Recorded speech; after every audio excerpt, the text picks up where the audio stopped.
Assalamualaikum warahmatullahi wabarakatuh. Perkenalkan saya Tisan Nur Fadilah dengan NIM 20040020100. Di sini saya akan menjelaskan sedikit mengenai teknik pengambilan dan penentuan sampel. Yang pertama, pengertian hipotesis. Hipotesis ini berasal dari bahasa Yunani yakni hupo dan tesis.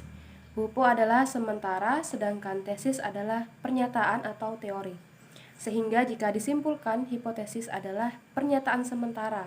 Hipotesis atau anggapan dasar adalah jawaban sementara terhadap masalah yang masih bersifat praduga karena masih harus dibuktikan kebenarannya. Selanjutnya, pengertian populasi. Nah, populasi ini adalah jumlah keseluruhan dari satuan-satuan atau individu yang karakteristiknya hendak diteliti. Dan satuan-satuan tersebut dinamakan unit analisis dan dapat berupa orang-orang, institusi-institusi, benda-benda, dan lain-lain. Adapun pengertian populasi menurut para ahli, yang pertama menurut Bugin tahun 2000, populasi adalah keseluruhan atau universum dari objek penelitian berupa manusia, hewan, tumbuhan, udara, gejala, nilai peristiwa, sikap hidup, dan sebagainya, sehingga objek ini dapat menjadi sumber data penelitian. Selanjutnya, pengertian sampel. Menurut Sukadarumidi tahun 2006, sampel adalah bagian dari populasi yang memiliki sifat-sifat yang sama dari objek yang merupakan sumber data. Sampel diambil dalam penelitian sebagai pertimbangan efisiensi dan mengarah pada sentralisasi permasalahan dengan memfokuskan pada sebagian dari populasinya. Contohnya seperti dalam dataset kambing di peternakan, yang 100 kambing menjadi sampel, sedangkan populasinya adalah seluruh kambing yang ada pada peternakan tersebut. Selanjutnya, mengapa harus sampling? Yang pertama, terlalu banyak, karena tidak cukup waktu, tidak cukup dana, dan tidak cukup tenaga. Yang kedua, tidak mungkin, karena sisi waktu dan ruang. Yang ketiga, tidak perlu semua, karena pada teori sampling ada standar error dan distribusi statistik. Selanjutnya, bagaimana sampel yang ideal?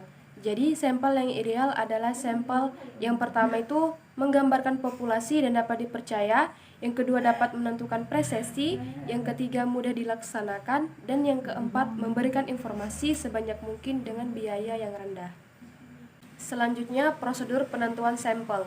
Yang pertama ada identifikasi populasi target, yang kedua memilih kerangka sampel, yang ketiga menentukan metode pemisahan sampel, yang keempat merencanakan prosedur pemilihan unit sampel, yang kelima menentukan ukuran sampel, yang keenam menentukan unit sampel, dan yang ketujuh pelaksanaan kerja lapangan.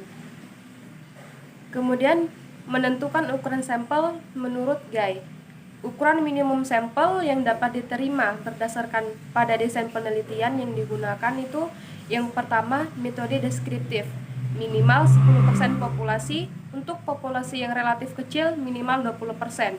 Yang kedua, metode deskriptif korelasional, minimal 30 subjek. Yang ketiga, metode ex post facto, minimal 15 subjek per kelompok. Dan yang keempat, metode eksperimental, minimal 15 subjek per kelompok. Selanjutnya, teknik sampling. Pengertian dari teknik sampling adalah cara pengambilan sampel pada suatu populasi. Terdapat dua macam teknik, yakni probability sampling dan non-probability sampling. Yang pertama, setiap anggota populasi mempunyai peluang sama untuk dipilih menjadi anggota sampel, sedangkan non-probability, setiap anggota populasi tidak mempunyai peluang sama untuk dipilih menjadi anggota sampel. Selanjutnya, perbedaan yang kedua, probability sampling. Hasil penelitian dijadikan ukuran untuk mengestimasi populasi atau melakukan generalisasi. Sedangkan non-probability sampling, hasil penelitian tidak untuk melakukan generalisasi. Selanjutnya, metode sampling. Yang pertama, ada probability sampling atau random.